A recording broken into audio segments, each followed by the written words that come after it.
આજે આપણે થોડી 9 ની કમાલ જોઈએ. જો 9 એક એવો યુનિક નંબર છે. 9 જોડે કંઈક વિશેષતા છે.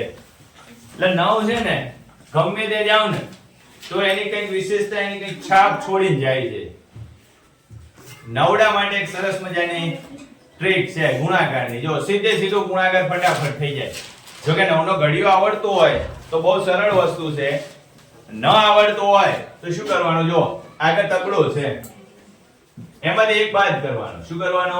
એક બાદ કરવાનો. કેટલો આવે? 2. આ 2 છે નવડામાંથી બાદ કરો. આ 2 છે નવડામાંથી બાદ કરો. કેટલા આવશે? 7. તો 9 ગુણ્યા 3, 9 ગુણ્યા 3 એટલે કેટલા થાય? 3 ગુણ્યા 9 એટલે કેટલા થાય? 27. આમાંથી એવું જ કરો. ચલો એક બાદ કરો. કેટલા આયા? આમાંથી 6 બાદ કરો. કેટલા આયા? આખો જવાબ 7 9 થઈ ગયો. જોજો આંકડો મોટો થાય ને ત્યારે સરળ થતું જાય. આમાંથી એક બાદ કરો. કેટલા થયા? 38. આમાંથી 38 બાદ કરો ભાઈ. 1 અને 6 કેટલો જવાબ આવશે? 3861. છે સરળ?